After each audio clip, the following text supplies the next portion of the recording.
This is my dagger elementalist. I use all the weapons on the elementalist, the staff and the scepter. Not really all. I use staff, scepter, and daggers. Scepter with offhand dagger. I don't like to focus too much. But anyway, this was the other class. It was a real big surprise for me. The mesmer was, and the elementalist. Um, Very difficult at low levels. It just doesn't come together until, to me, when I was leveling, it was about level 60. And then enough traits came together where the class really just seemed to work all of a sudden and work really well. Before that point, it seemed kind of gimmick. Might be different today. They changed the leveling process a lot. So you want to be switching between attunements. What you want to kind of do in Guild Wars 2, you only have a few skills, so you don't really have like a rotation. But what you want to do, like I put down a combo field there, and then I put a blast finisher in it to get another effect. You get added effects if you use a blast finisher in a combo field.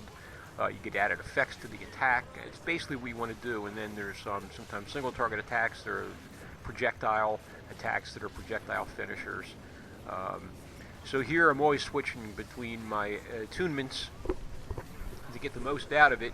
But when you're fighting normal enemies, really, sometimes I sometimes just stay in one attunement or two attunements. This is a champion boss, so this now it really pays to start getting these sort of pseudo rotation that you have in Guild Wars 2. I feel weird calling it a rotation because it's nothing like other games I play where they have characters have lots of skills and you have more involved rotations. But you do have to learn how to do it in Guild Wars 2. You do need to learn how to use combo fields and blast finishers and projectile finishers. But now I'll probably, we're going to be dealing with veterans and normal enemies, a lot of them. So I'll probably just use what seems to work at the time. So this is a light armor and the smallest health pool in the game. So in a way, this is the most fragile class. The Thief and the Guardian and the Elementalist have the lowest health pool in the game. But the Guardian has heavy armor, Thief and Daredevil, they have medium armor, the Elementalist has light armor. But it all comes together, and despite the extreme fragility of the class, it really can perform very well. And of course it depends upon your own taste too. I mean, there's some classes and games that are really good, they're really strong, but they just don't appeal to me. The playstyle doesn't really appeal to me.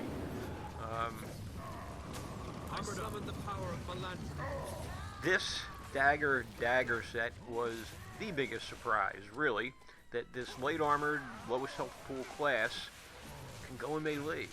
But what helps, why I think it works for me is because it's easy to be really mobile with this class. And this is where the Mesmer sword feels weird to me. It doesn't feel mobile enough for my taste. And I'm doing okay with it, and I want to keep working at it so I feel better about it and use it more because I really want to. But this class is surprisingly mobile with these daggers, and it really adds to the effectiveness of it. For me anyway, so that's air attunement there. I'll probably use a lot of air attunement around here. And I'll probably take a big hit eventually and switch to water. Water gives you regeneration and heals others too. Oops, this guy's going to do a knockback. I'm going to move away. Whoa, what a range on that knockback. I was far. Let me move. Let me get away from there. I avoided that. Wait, oh Jesus, I can't move now. What, I'm stuck on like a pebble? Oh, what the hell's going on? I can't move and they're knocking me down. Oh, irritating. Oh, that was irritating. That's happened to me before, where I would be like just running or walking, and I would get stuck like on a twig or something. And it wasn't until I could turn my character a certain way that I could start walking or running again. It never happened in a situation like this. That was irritating. God. Oh, I hate when I can't dodge or something. Anyway, I switched into water, and you can see, maybe you can see these green numbers floating around, not just on me. It's because my traits I'm spec to share my healing, and that's what the water attunement is really for. The damage isn't great, but I've traded for it, so it does improve my damage when I'm attuned to water, and it reduces the cooldowns on any abilities in water attunement. And I like water attunement. I like the animations on it, I like the sounds on it, and I get a kick out of giving people health and regen, because in other games where they actually have healers, I like to play healers a whole lot. So I think I'll just run around in my water attunement for a while. And I like the staff, but I guess I think the thing I really got intrigued with the daggers was just how unlikely it seemed to me. Staff is a good weapon. You'll see a lot of staff elementalists. Scepter and an offhand weapon. I like the dagger. It is good. It's more a little more single target in a way. Does have some AOE on it, but I always end up going back to my daggers. It'll only be on special occasions or just when the mood hits me that I'll switch to like scepter, dagger, or to a staff. Staff could be a pretty good farming weapon. You know, that's what I do in these areas like this. There's lots of enemies, so you get lots of loot, and you know, they call them a farm. And staff really could be good for that. I've used that here sometimes in other areas, but yeah, like I said, I'm always going back to this. Dagger elementalist. Necromancer.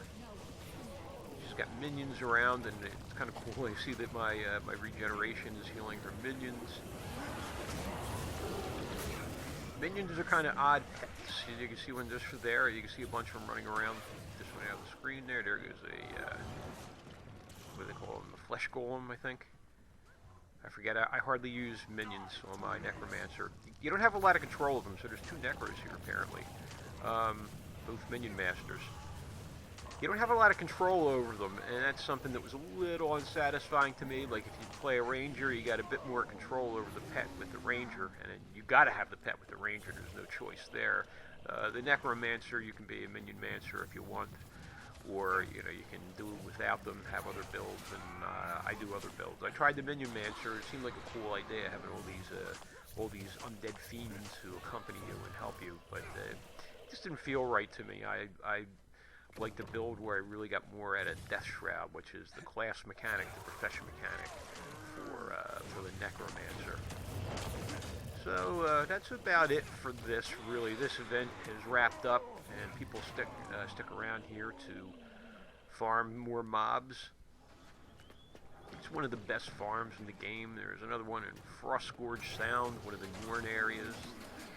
It's a very Viking-like race of oversized humans in this game. You know, when I wander the maps in this game, I always end up here because I just love this. I love the story behind this part of the game and the gameplay here. And I'll stop that here.